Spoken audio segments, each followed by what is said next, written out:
Pour en parler, nous retrouvons notre correspondante à Al-Quds, Valérie Ferron. Bonsoir Valérie.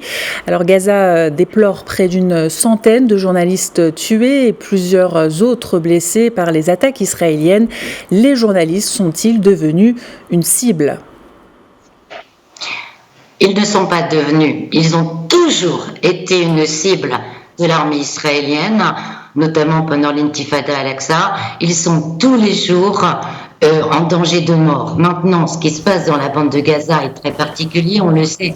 Il y a au moins 143 journalistes palestiniens sur le terrain qui ont été tués et beaucoup, très certainement, visés intentionnellement par les bombardements israéliens ou des snipers.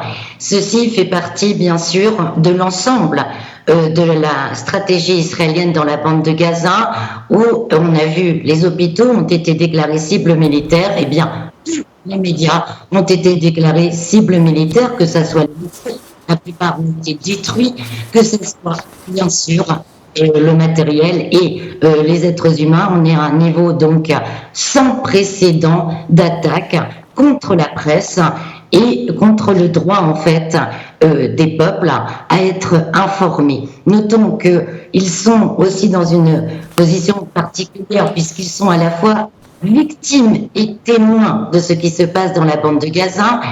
Fait sans précédent également, ils ne travaillent pas simplement comme correspondants dans le cadre d'une guerre, mais dans le cadre d'un génocide, comme l'ont certifié depuis des semaines plusieurs rapporteurs des Nations Unies. La situation est donc exceptionnelle à tous les niveaux et l'on peut voir que malgré la fatigue, on en a vu s'écrouler à l'antenne dans les médias palestiniens par exemple, et malgré tous les dangers, non seulement pour eux, mais également pour leurs familles, beaucoup ont eu leurs familles qui ont été tués.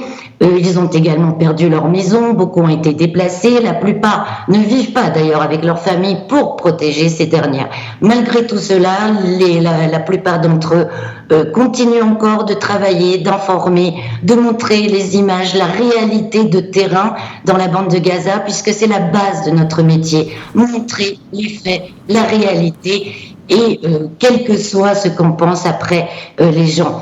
Donc ça, il le faut encore, et je voudrais noter aussi, ils font un travail très important, et c'est un peu en relation avec ce que vous disiez sur les universités.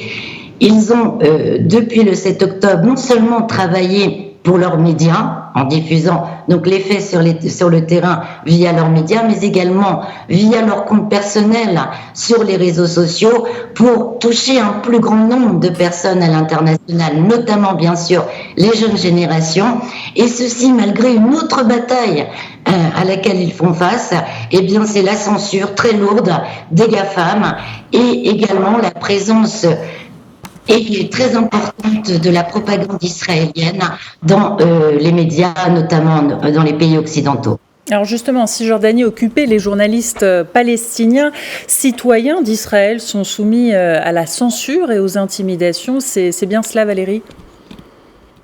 Alors, donc, on vient de parler de la situation qui est vraiment sans précédent dans la bande de Gaza. Maintenant, vous avez deux autres cas, en effet, les journalistes palestiniens en Cisjordanie occupée et de l'autre côté de la ligne verte, les journalistes citoyens d'Israël qui travaillent donc du côté israélien.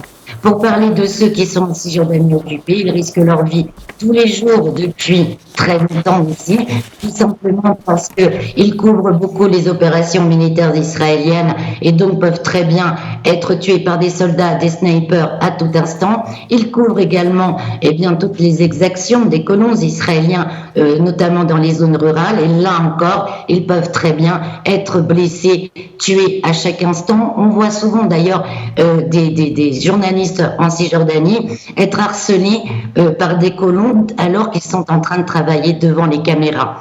Ce harcèlement, on le retrouve également du côté israélien avec des journalistes palestiniens qui là sont encore dans une autre configuration puisque à partir du 7 octobre, le gouvernement israélien a vraiment fait tomber une chape de plomb sur toute la communauté palestinienne citoyenne d'Israël, en particulier les journalistes bien sûr, mais également les voix juives qui s'exprimaient pour montrer ne serait-ce qu'un peu d'empathie pour les populations civiles dans la bande de Gaza, eh bien, ils subissent depuis le 7 octobre tout un lot d'intimidations, de menaces et de répression. Merci Valérie Ferron pour cet éclairage. Vous êtes la correspondante de Médien TV à Al-Quds.